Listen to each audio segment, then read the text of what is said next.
A very warm welcome to IDFC FIRST Bank presents Leaders of Tomorrow Season 11. I'm Ritwika Gupta. Tonight we are taking you to Goa as part of our Springboard series, a number of conversations that we do across the country. Now, Goa has always been one of India's most desirable tourist destinations. But lately, Goa has also seen a rise in demand for property.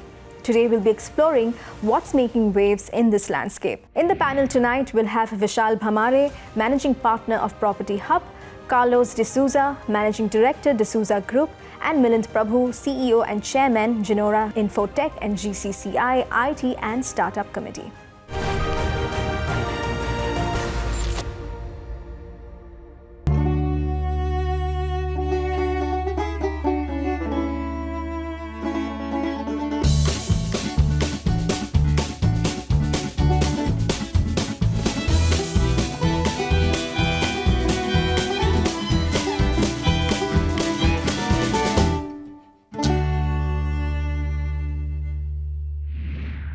So Vishal, I'd love to kick off the conversation with you. My understanding as an outsider looking in is that in the last 3 years alone, Goa's real estate market has appreciated by anywhere from 30 to 50%, depending on the community in question. Help me understand whether you believe that Goa's real estate ecosystem has reached a saturation point, and has this figure taken you by surprise? I would like to correct you, Pooja. It has not gone 30 to 50%. In some cases, it's gone to 50 to 100% in the last 3 years. 50 to 100 in certain localities. Yes, in certain localities. So yes, there is a huge scope of appreciation. I would say the race has just begun. Because the surge of people, as even Honorable Minister said, towards Goa has gone next level. And thanks to the infrastructure what government is building, a new airport adding up. In Dabolim Airport earlier, around somewhere between 85 to 90 flights used to land, and new airport presently operating around 26 domestic flights and a couple of international flights. And we have connected to the larger destinations, new destinations of India. So and plus the road infrastructure, which is Mumbai-Goa Express Highway. So probably by December or so, we can reach Mumbai in 9 hours driving distance. So I would again repeat, the race has just begun, and there is huge scope of appreciation even coming near future. Apart from the airport, there are a lot of other entertainment zones, then logistic hubs. Many things are coming up. So that will definitely get the roll bowling for the further appreciation. Absolutely. And Carlos, if I could bring you in now, if we were to talk about some of the underlying factors at play, but take more of a macro view. So the foreign exchange rate at present, I believe, is roughly 83 rupees to the dollar, which of course makes that NRI client incredibly powerful in this whole real estate puzzle. How do you expect that to influence Goa's real estate market going forward? I'm going to take you up on the macro approach to this situation. Yes, I'll come to the specifics of the NRI's advantage, but the demographic, as the Honorable Minister said, is very much in India's favor.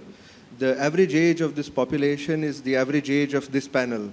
So that means everything that we're talking about right now is the previous generation's additional disposable income after already buying that extra apartment or piece of land in their respective cities. Right. So the real appreciation is yet to come.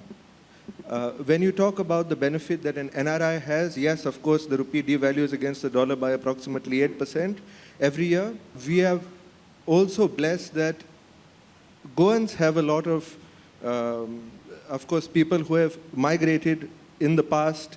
They now see that Goa is the greener pasture to come back and have an investment opportunity. Right. And of course, people from the rest of India also see Goa as a great place to now have a second home because the infrastructure is improved. We have a new airport. The connectivity to that airport is only beginning to show its true potential. So it's a no-brainer for people who would like to invest in real estate in India to look at a place like Goa.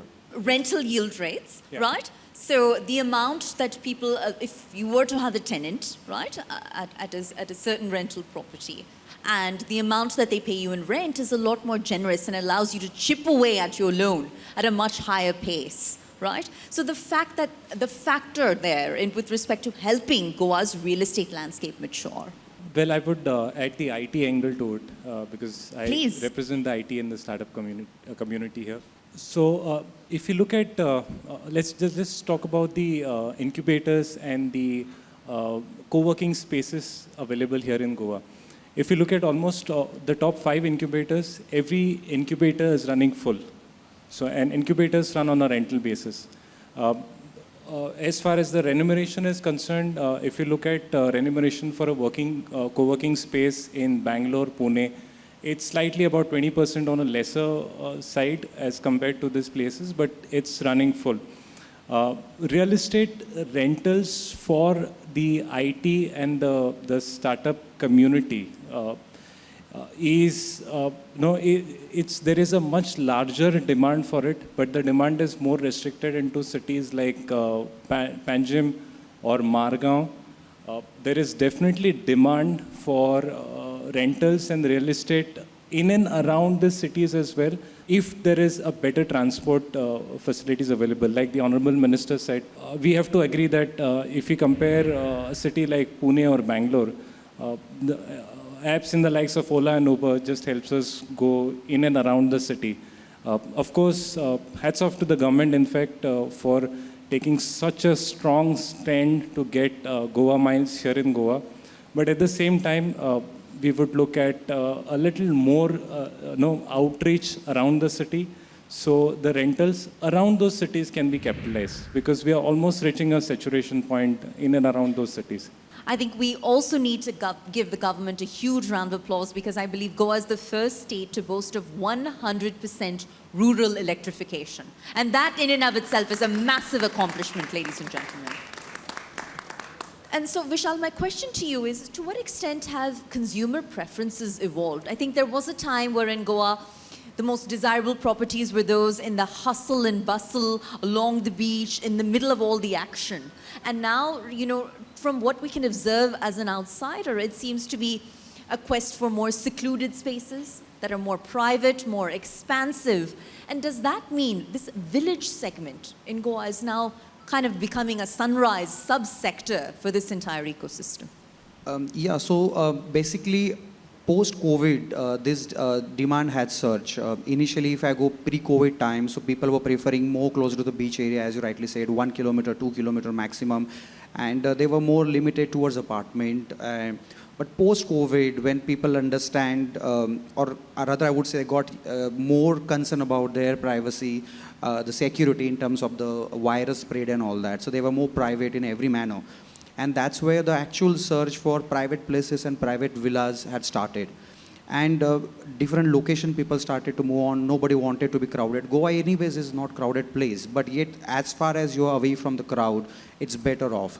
So that's how then location away from the beaches started coming up very greatly.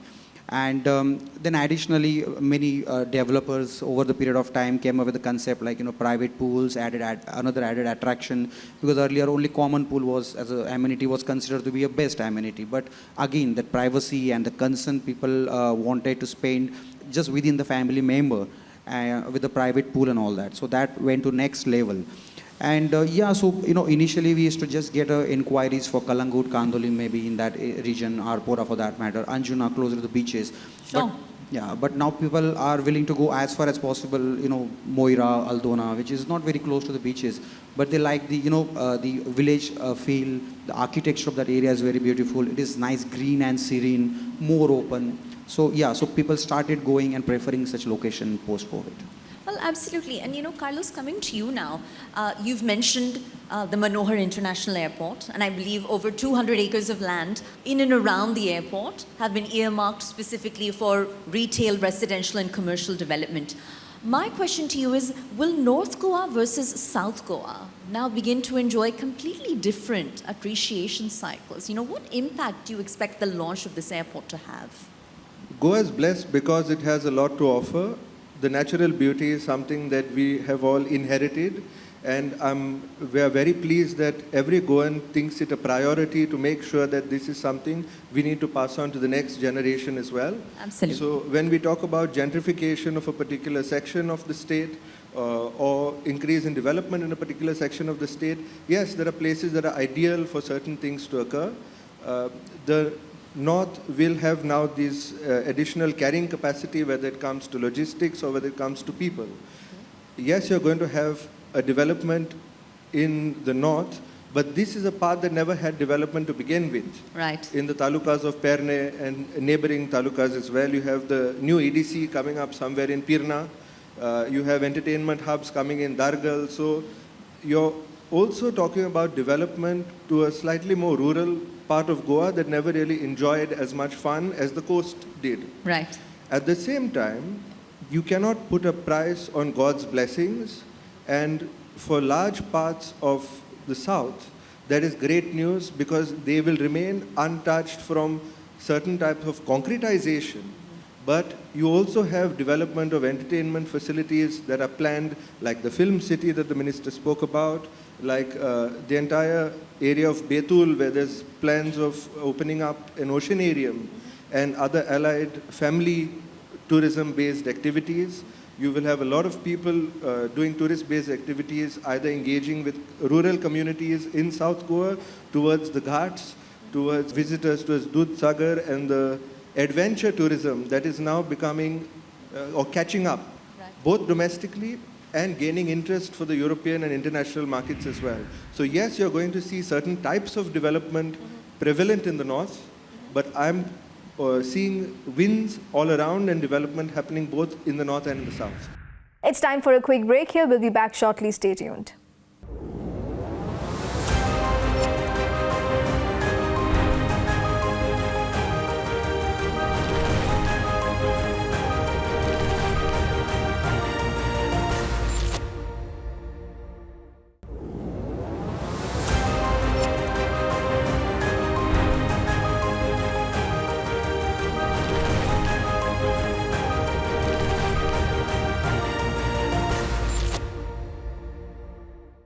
Welcome back. You're watching IDFC First Bank presents Leaders of Tomorrow Season 11, bringing you part 2 of our Goa Springboard highlights. Listen in.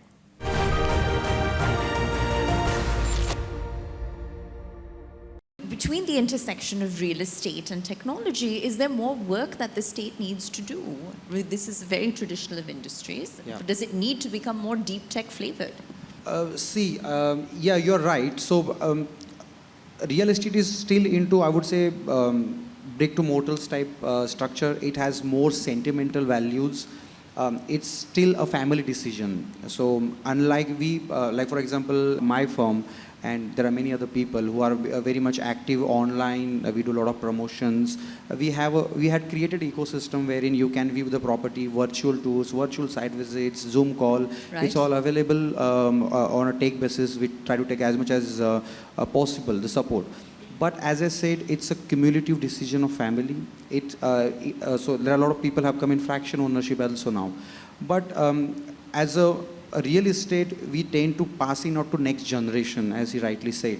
So therefore, you want to own it on yourself. You want to see it by yourself. You want to check it by yourself. When we go to site visit in many states, like in metros, when my brother recently bought an apartment in Pune, so he said, we are not allowed to visit the site. We have to just buy it from the site office. I said, how is that even possible?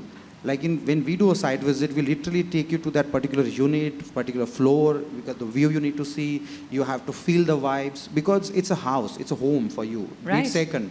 So technology, yes, it works till certain extent, but eventually you have to go there and physically feel the place. And I think so that is going to remain, because for us, for Indian, it's an asset which we pass it on to the next generation.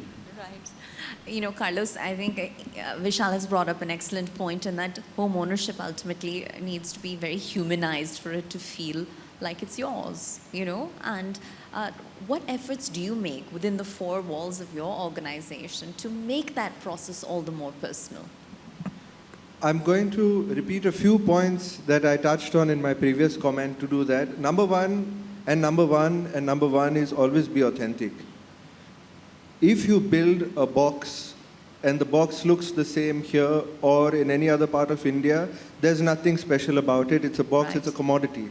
There is a speciality to this particular place, whether it is in the topography, whether it's in the architecture or the culture. Embrace it. That's what makes it special. That's what makes it different. That's what makes it desirable. And we make sure that we try not to overcomplicate things. We are authentic in our approach, and we are authentic when it comes to the architecture, the design, and the philosophy of the entire project, because we understand that people have life experiences, have moments, and as long as the place is true to its roots, that is to Goa in philosophy, architecture, etc., that makes a lifetime of connection with the buyer and a place like Goa as well. Phenomenal. And I pose my last question to all three panelists, and I'll start with you, Milind. What is the single factor in a single sentence that's going to make Goa the real estate gem for Next Gen India? I would say it's not just people out of Goa trying to build, purchase properties here in Goa. Like Carlos said, in the next 10 years, we're going to have a lot of disposable income altogether, because Goa's reliance is not on the international markets only. There are domestic drivers that drives Goa per se. Right.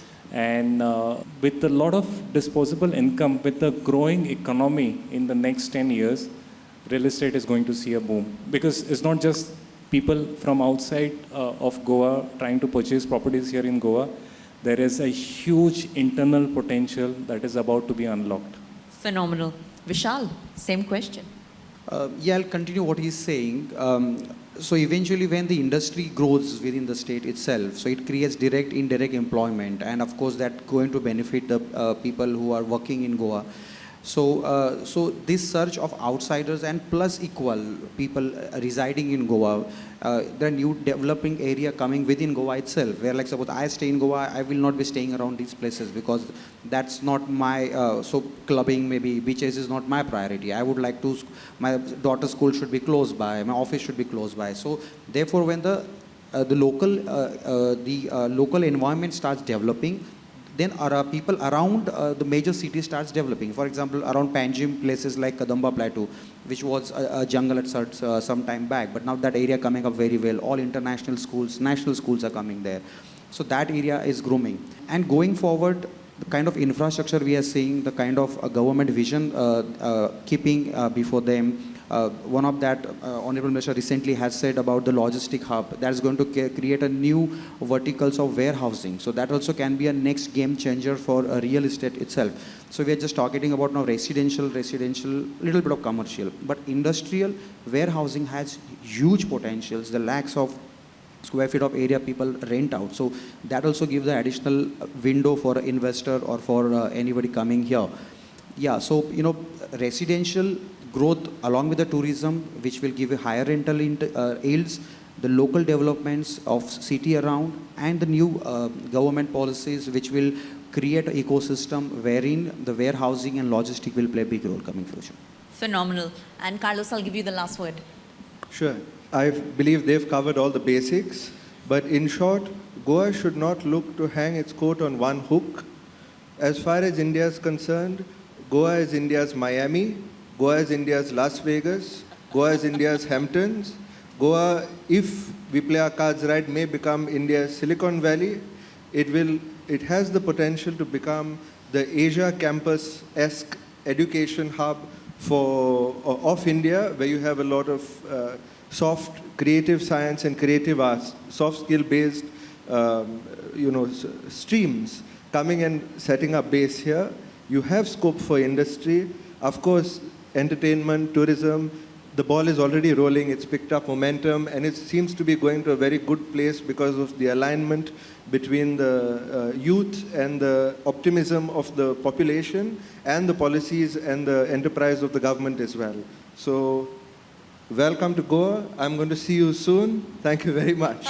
Lovely. I think that deserves a round of applause. Huge round of applause to all of our panelists. I believe it's deeply deserved. They've reached deep into their personal and their professional journeys. And the comparisons between Mumbai and Goa are sometimes justified and sometimes they seem completely unfounded. And when you bring NCR in the mix as well and you start talking prices, there are communities where all other things being equivalent, a property here in Goa could be priced at the same rate as, say, a property in Gurugram on Golf Course Extension. certainly considered to be, premium. Are these price equivalencies justified in your view, or is this a temporary blip? See, pricing, if you put all over India, is depending upon location, is more or less same.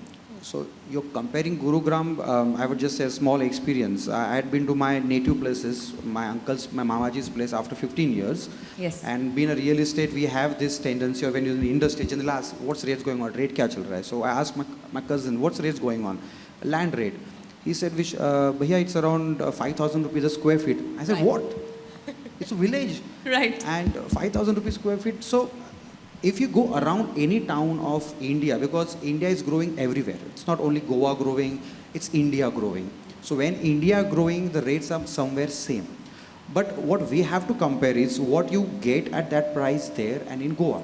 So what Goa offers you differently. So how it works basically in Goa, a person who's having maybe a golf course extension, somewhere is having an apartment, let's say around 5 CR or 6 CR. That person may be buying that apartment for his residence. Right. That's not his first home.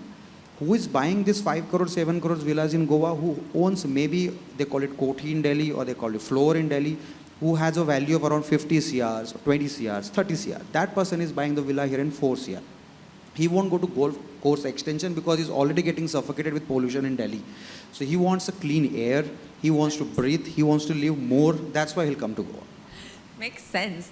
And Carlos, speaking of Mumbai, I think oftentimes there's talk of other holiday destinations, be it Alibag, which is, for example, a beach suburb within a quick boat ride of Mumbai, or Rishikesh, which is also likewise within driving distance of NCR.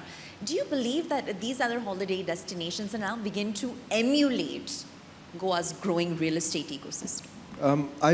I think you should emulate only good practices. Apart from that, like I mentioned before, just be authentic. There's a reason why Rishikesh has its appeal. There's a reason why Kerala has its appeal as a destination, or Alibag, as you said. So I think authenticity is something we should never lose sight of. Don't try to be something you're not.